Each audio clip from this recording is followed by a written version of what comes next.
All right, again, good morning, everyone. So let's continue our discussion here. Admit lang muna natin lahat. So, Marjoy Tuasan is here. All right, so let's admit everyone and let's start our lesson. Teka lang, may mga pumapasok pa eh. Palagay ko wala na, kompleto na tayo. All right. So, where are we now?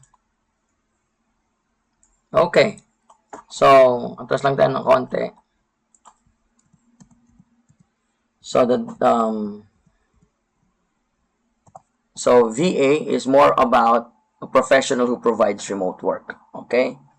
And then, why virtual assistants are important is because it helps business save time. Kaya importante talaga na if you are an aspiring VA, you have the ability to create calendar, okay, for you to save time. Alright, so why being a VA matters in professional remote work? It offers flexible and location independent work opportunities. So just like we are doing right now, we have independent work opportunities as far as location is concerned. It requires diverse and in-demand digital skills, support career growth in the online industry, growing role in modern digital first business. So we have different types of virtual assistants. We have admin, customer, social media VA, bookkeeping VA, digital marketing. So ito yung mga niches mga kapatid na around the corner, no? So meaning it's up to you what types of niche are you going to learn. Graphic design, e-commerce VA, real estate. And why understanding VA types is important. So it helps identify the right role or specialization. On your case, guys, are you listening? Thumbs up lang. Thumbs up lang. Yun ang open ang mic. Thumbs up. Are you listening? Ay, isa lang ang nag-thumbs up. It helps identify the right role or specialization, aligns skills with market demand, improves services delivery and productivity, supports career growth in virtual industry. So, benefits and challenges of a VA.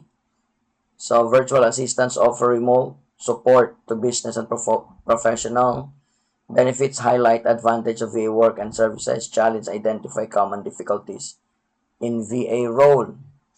So, ito yung isang challenge. It requires strong self-discipline and time management. When we say discipline, it's something that you need to do kahit hindi mo gustong gawin. But you have to do it. And you need to do it. And then communication barriers in remote setting. Ang challenges lagi sa VA ay internet because that's the way our communication runs.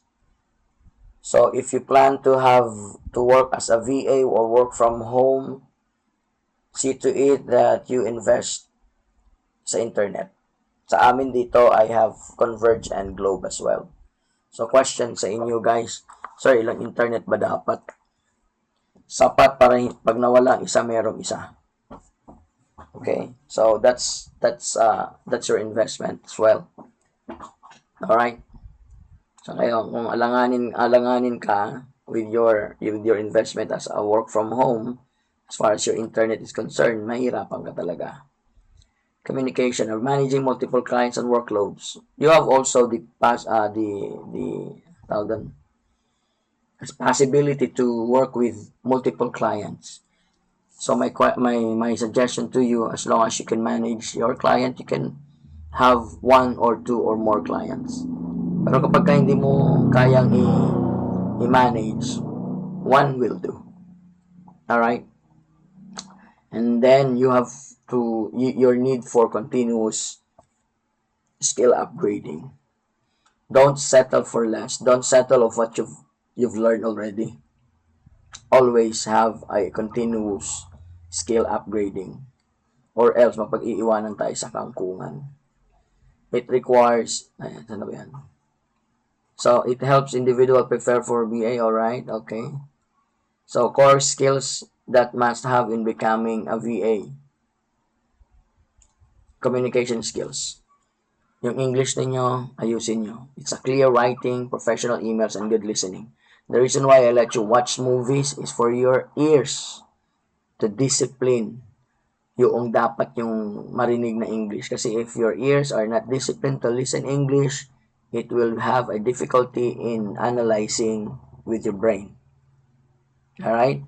So, dapat sanay tayong makipag-engage with VAs. I mean, with English people. Why? 90% ng work natin as a VA are meetings. Okay? Kaya lang, may pumapasok yata. Pasok lang natin ha. Si Justin. Alright. Okay. So, let's continue. Organized time management. Juggling tasks, deadlines, and calendars.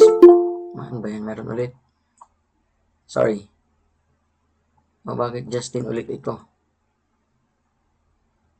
Meron pa bang gustong pumasok? Wala na. Alright, continue. And then, what else? Larry, can you please read the second one? Please open your camera, everyone. Organization and time management, juggling tasks, deadlines, calendars. Okay. Next, basic tech skills, comfort with computer apps, and learning new tools fast. So, meaning, if you say comfort with computer apps, hindi ka dapat, ano ba yan? Bakit may bago na naman? Ano ba yan? Ba't may bago na naman? And you should be aggressive enough to learn new apps. Hindi po pwedeng ang sagot ay, hindi ko alam yan. No, it's not. Hindi rin pwedeng ang sagot na ayokong alamin yan. Any new apps that will help, learn it. Alam ko na ba lahat on my part? Alam ko na ba lahat? Hindi rin po. Hindi ko rin po alam. I'm still learning up to now even if I have years of experience already. Alright? So, learn more. So, mga basic niyan ay yung to Google Workspace, itong Meet, and so on and so forth. Alright, next, please read. Problem solving, figuring things out without constant supervision. Alright. Remember, they hire you because you will solve their problem. Agree? Thumbs up. Yes, sir. They will not solve your problem. They will solve their problem. Okay? So, hindi po pwede rito yung client, wala akong internet. Paano ba yung client? I told you that already. Alright? They hire you. Remember this. They hire you to solve their problem. Tatanungin mo ako, sir, problema ko nga, hindi ko pa na-solve, problema pa ng iba. So, dapat wala kang issue sa sarili mo. Resourceful ka. Madiskarte ka. Alright, next please. Reliability. This is huge. Clients value consistency more than perfection. Okay, hindi po lahat ng pinapagawa ni client, perfect ang result. But, if you are reliable sa Tagalog means maaasahan. For example, tawagan mo ito, dapat makapag-sales tayo. Okay, walang sales, pero ang dami mo naman tawag. Naasahan ka doon sa tawag na yun. Nakuha niya, hindi dapat tayo reklamador. Alright, next. Isang slide, isang tao tayo ha. You can work without being supervised. You manage your own time, distractions, and workload. You don't wait to be chased for updates. Like what I said yesterday, yung work ethics natin is very important. Yung work ethics na nakasanay natin, mga petics. Pag wala ang supervisor, walang nagsisilip, medyo petics tayo. In this area of work, in this industry, we have to be self-disciplined. Kaya nga, every time na nagpo-post sila ng hiring, ang isa sa mga requirements is with minimal supervision. In my case, ang meeting lamang namin ay Monday, Wednesday, and Thursday, Friday, MWF. Until such time, magiging once a week na lang yan. And then such time, magiging twice a month na lang yan. Ayaw nila ng mayat-maya nagme-meeting. So, in your case, if you are not yet ready on that, kasi mahirap din yon, alam nyo guys, mahirap din yon. Alam mo yun, isa lang instruction, tapos nagawa mo na yung instruction, tapos meron kang 3 araw pa na, ano kayong gagawin ko ngayon 3 araw? Hindi rin maganda yung lagi kang nagtatanong sa client, Sir, ano pa pong gagawin ko? Sir, tapos na po ito, anong susunod? Hindi rin maganda yon. Parang nagmumukha tayong, bata, nagmumukha tayong incompetent, nagmumukha tayong unprofessional. Alright? So you have to move and be productive as well. So you can work without being supervised. You manage your own time, distraction, or workload. You don't wait to be chased or update. Chase means hinahabol. O, kumusta na ba itong ganito? What's the update about this? Mga ganon. Or updates. Any updates. Ikaw na mismo mag-update sa kanya. Kahit hindi siya nagre-require ng report, submit ka ng report. That is why I really need you guys to learn how to write. Now, alam naman natin na Pilipino tayo, hindi tayo magaling sumulat ng English. Well, that's the good thing of AI. Use ChatGPT, alright? Alright? Very. Ayaw nyo naman. Ayoko na nga makipag-usap sa inyo. Hindi ko alam kung... Thumbs up ba? Okay? Alright. Okay, next bro. Proactiveness. Proactiveness. You don't just follow instructions. You think ahead. You suggest better ways to do things. You spot problems before they become problems. Clients love this. Exactly the point. Sino dito yung may mga bago rito na wala pang experience sa work. Yung iba naman naghang muna ng matagal bago mag-work. Mahirap po 'yan. So, paano ba natin sabihin? I-start na po nating ipaganahin yung ating utak. Kasi kahit ako, may mga pagkakataon din ako minsan nakatunganga. Minsan sa overuse na ng utak. Okay? Alright? Common VA services, pick your niche. Email, pakibasa po. Sinong tapos si Larry? Anyone? Yung hindi pa po nakabasa. Si Marjoy. Common Bay Services, email and Ito calendar yan, tapos na pala management. to, no? Tapos na ba to? Hindi pa po. Sige, basahin mo na lang, pakibasa po.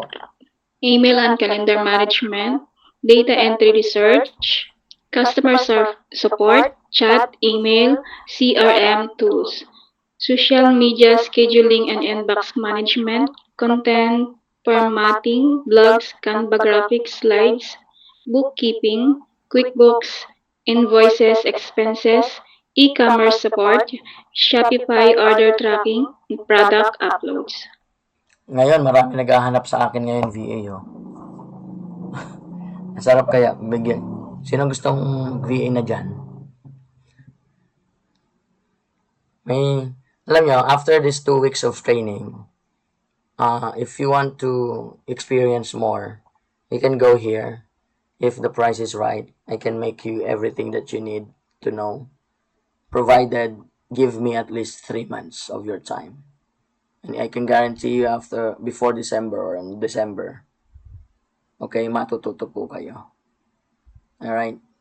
But today, as far as our training 2 weeks is concerned, let's finish this training and let's hope for the best. Alright? So, 3 tools. Ito na. Tools you likely need. Next reader, please. Sino pong hindi pa? Volunteer na kayo. Janet.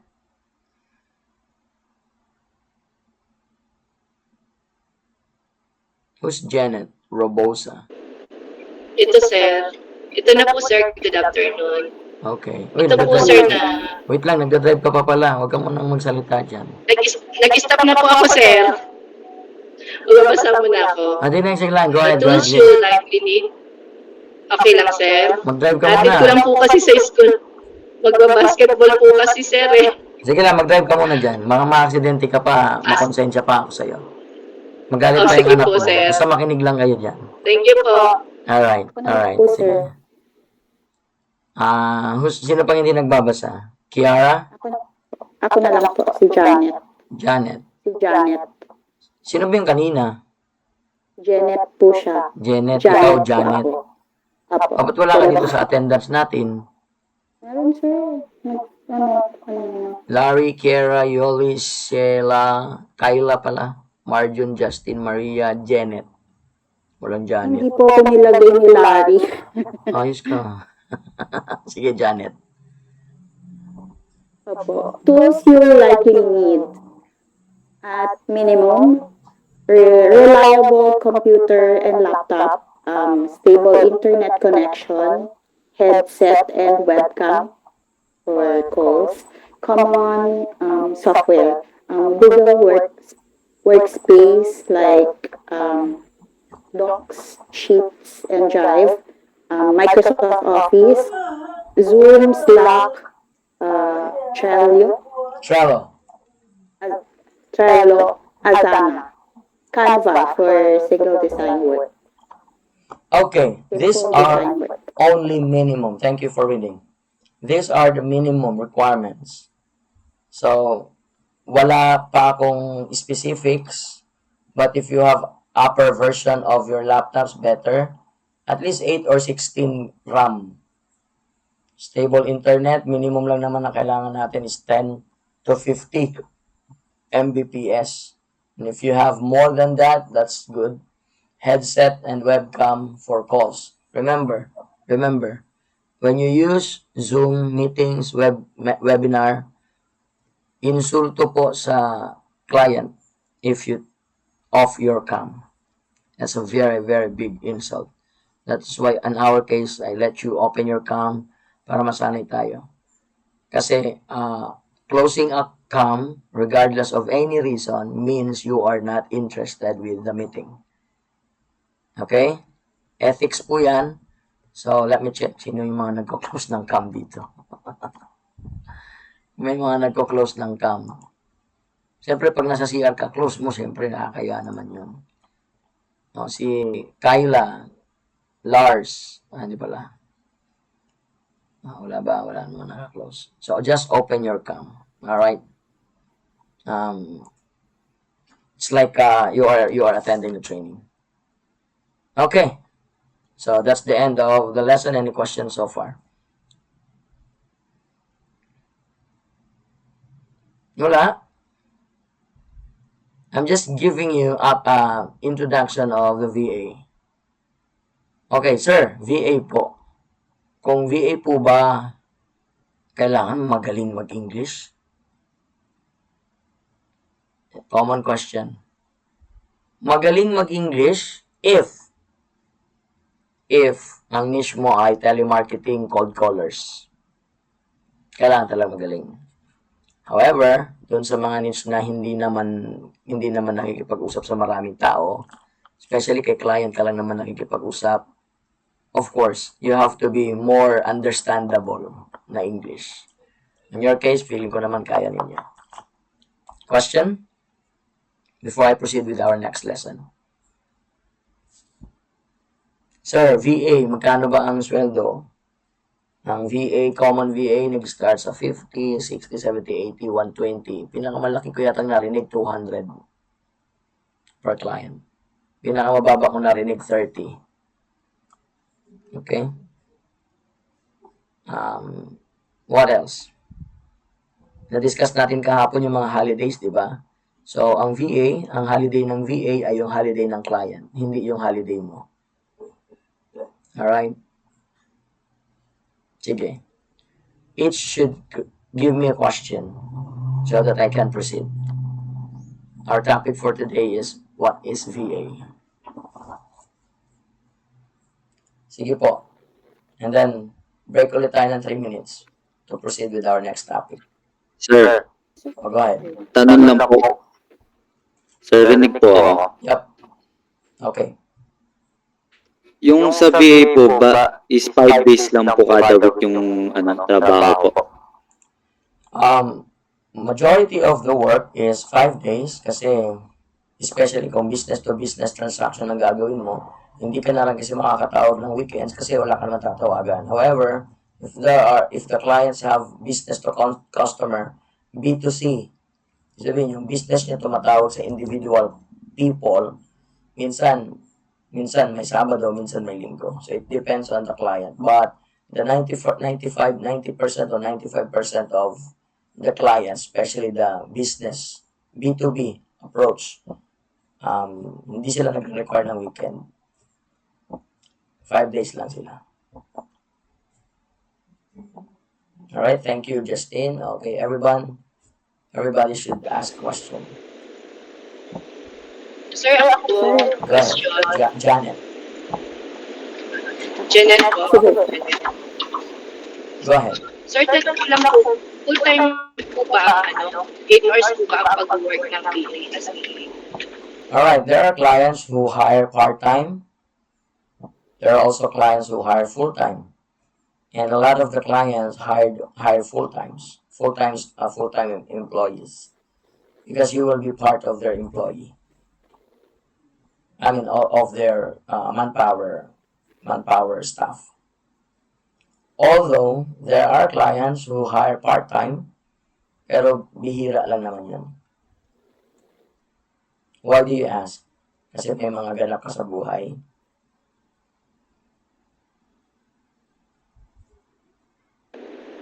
Sometimes po, sir. So, doon minsan natututo yung ibang mga VAs magkaroon ng outsource. So, like what I'm doing right now, meron akong ganap, ito. And then I try to outsource my activity as well. Pero katabi ko lang sila, nandiyan lang sila sa gilid. Para anything na may kailangan, magagawa ko agad ang paraan.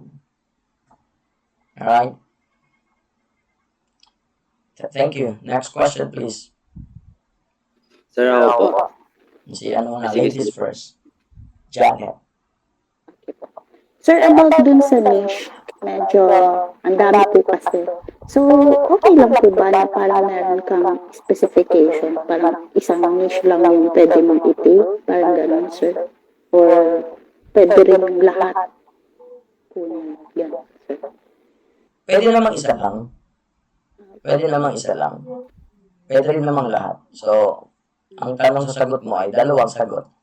Pwedeng isa lang, pwedeng lahat. Opo. Parang wala kang pinakaiba yan doon sa binibenta mo sarili mo. Isa lang ang kaya mo. Ang hinahanap niya pala social media manager na VA. Kasi hindi ka marunong dahil ang alam mo lang bookkeeping. So, disadvantage on your part. However, there are also a disadvantage kapag marami. For example, bookkeeping. Parang nakaka-overwhelm. Bookkeeping ka, 10 years kang bookkeeping, tapos bookkeeping lang talaga ang naging experience mo. Ang pwedeng maging advantage dyan, medyo tataas ang credibility mo ng konti kumpara sa iba kasi at least ikaw, pure 10 years bookkeeping. Parang ganun. Both are may advantage and disadvantages. However, it depends on the client kung kukunin ka pa rin niya o hindi. Kasi at the end of the day, ang daming guru dyan ng VA na nagsasabi ito ang tama. But at the end of the day, nasa client lahat yun. Mind you guys, I have an account in Upwork, LinkedIn, and OLJ. Pero yung client ko ngayon, nakuha ko lang sa Facebook. Oo talaga, sir. Although I send so many application, kaya one time nung tumawag siya sa akin na tapos isang tawag lang sabi niya, bukas may kakausapin lang ako and then Monday start na tayo. Hindi ako naman, nung una ko narinig yan, parang okay, sige, fine. 50-50 lang kung totoo ka o hindi. Doesn't matter. Siniputan ko pa rin yung Monday. Hi June, are you available today to start? Ulat ako, totoo pala. Pero nung miniting ako, nilaro ko lang yung interview. I mean, are you available for an interview right now? Sabi ko, just give me 10 minutes, I prepare my laptops. Sabi ko ganun. So, inayos ko, and then, yun, interview na ako, na-impress naman. Meron akong resume na pure bookkeeping, meron din akong resume na halo-halo. At hindi ko maalala kung ano na-send ko sa kanya. Ganun po yan. So, I hope I answer your question po. Thank you, sir. Next po. Justin. Sir, tanong lang po, saan po, anong account po yung, namin yung gagawin, like, sa mga ibang country po, like USA, Australia, yung katulad po sa inyo, sir? This is a general VA. However, ang general VA kasi depende sa pag sinabi mong general VA ka, para kang general. Sabihin, you can make social media, you can make customer support, you can make bookkeeping, you can make digital, you can make graphic, you can make e-commerce, you can make anything. Yung akin ngayon is general VA, pero sa ngayon, ang task namin ngayon is email management, chat management, and cold callings. Tumatawag kami yan. Tapos, nag-i-email kami, naayos namin ng mga email, appointment setting with the meetings, kung may meetings, kung walang meetings, follow-up emails, mga ganun. Okay? I cannot teach you all, kasi yung iba sa inyo, kayo nang mag-explore yan. Alright? Ako, sir. Go ahead. Sir, dyan sa types of video, ano yung pinakamadali at pinakamahirap? Yung kung salitang madali at mahirap, madam, ay depende sa knowledge mo. Kasi kung for example, pag sinabi kong bookkeeping mahirap, mali lang sa akin yun dahil ang knowledge ko sa bookkeeping ay malawak. So, it will vary. Subjective kasi yung tanong na yan. Halimbawa, ikaw, magaling ka sa business, magaling ka magkwenta ng pera, magaling ka maggawa ng report, minutes of the meeting, pero hindi ka magaling mag-edit ng mga video. Tapos yung mga batang yan, mga bata-bata, magaling sa Canva, magaling mag-edit ng video. So, the question will be returned to you. Ang salitang mahirap, pag wala kang underpinning knowledge, skills, mahirap talaga. Pero pag may alam ka na doon, hindi na siya mahirap. Okay po. So, I don't know kung saan ang mahirap dito kasi in my case, I can do all of this. Kasi hindi ko may tuturo yung isang bagay na hindi ko kabisado. Although, hindi limited ang VA dito, marami pang iba. Hindi limited dito. Marami pang iba. VA kasi is a support. Support siya kay client. So, kung ano yung industry ni client, ano yung pinapagawa ni client, yung ka. Now, on your side, on your personal decision, pili ka ng isa at doon ka mag-master sa isa bago ka tumalon sa iba. Ganun muna ang gawin mo.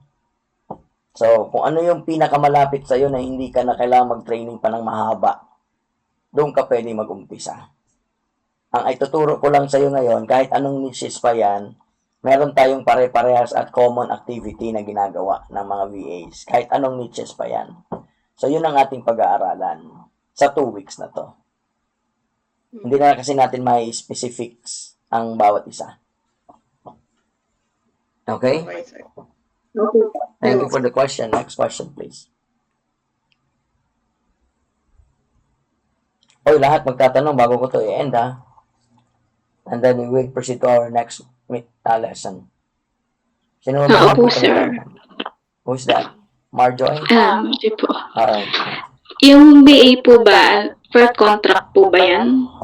At saka pag halimbawa po, pag per contract po siya, ano po yung minimum na haba or years na pwede mong i-ano sa, pwede kanyang i-hire na yung time, yung long time na pag-hire niya sa iyo. Alright. 2 years or ano? Wala din pong definite na sagot dyan. So, pero may sagot dyan. May mga client na project based. if the project will stay 1 year, 6 months, 2 years, it depends on the project timeline, doon kanya i-hire. Kaya ang weakness naman sa VA, kaya yung iba ayaw mag-VA kasi walang security of tenure. Okay? At least malinaw sa inyo yan. Kaya ang ginagawa ng iba, hindi sila nakukontento sa isang client lang. Okay? Yung iba naman, 3 months, yung iba 6 months, yung iba 1 year, yung iba naman, forever kang naandyan as long as wala kang gagawing kapalpakan at natutuwa si client sa'yo.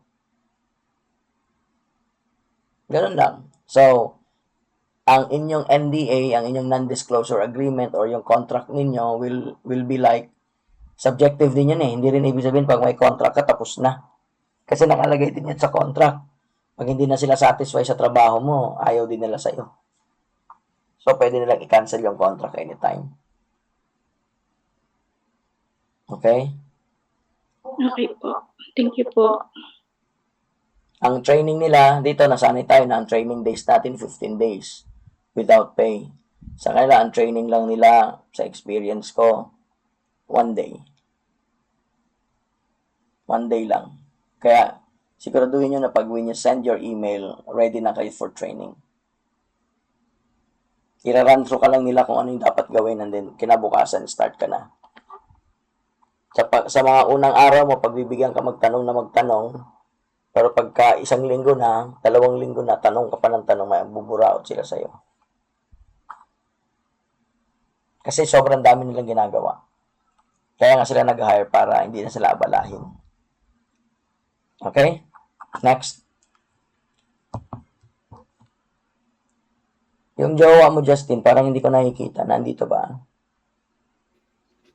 Hindi po siya maka-join. Ganun ba? Opo. Mag-absent siya ngayon. Ano po, kanina po kasi, nagjo-join po siya. Kasama po siya ngayon actually. Katabi kayo. Nagjo-join. Nasa kama po. Wow, kama. Tanghali pa, nasa kama na. Grabe naman. Nakahiga po. Oy, tabi kayo dyan. Manood kayo. Para hindi kayo absent. Gabi, tanghaling tapat. Tanghaling tapat na hindi tuloy si Cecil sa inyo. Alright, Kyla. I never heard you. Sir, ano po? Yan. Kaya po kayo pagsabihin ng Nawala ka. Ano ulit yan?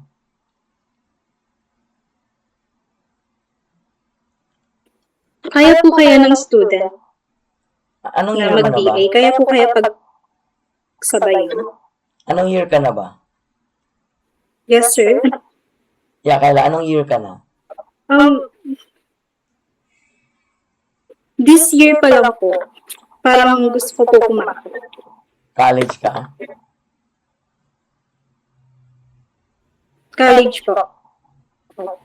Hanap ka ng course na PETICS.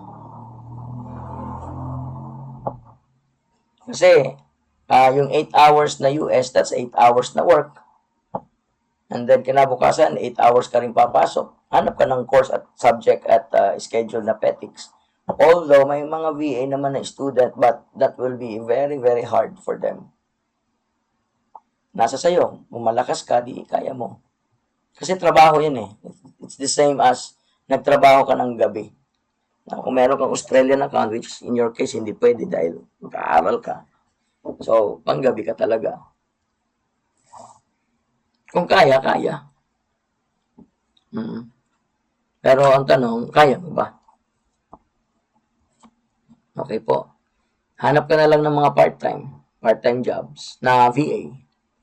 Provided, may alam ka talaga, may skills ka talaga. Alam mo talaga yung pinasok mo. And then, pag nagpa-interview ka, huwag mo sabihin student ka. They don't like hiring students. They gonna ask you why part-time. That's the most available time that I have because I have a lot of things to do. Ganun lang, hindi naman sila magtatanong in person.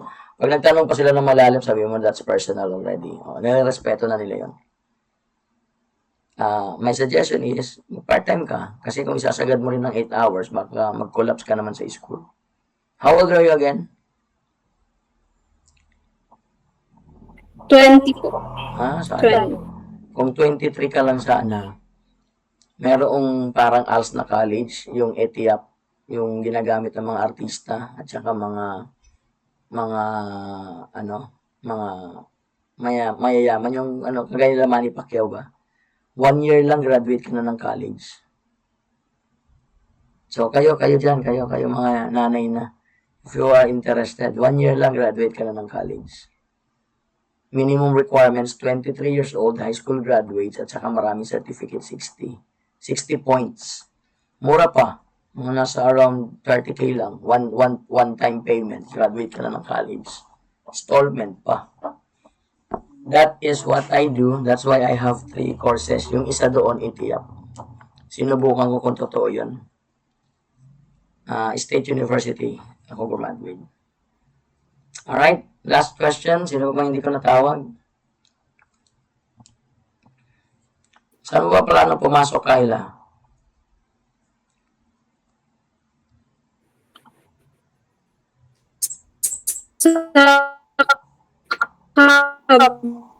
Kabsu?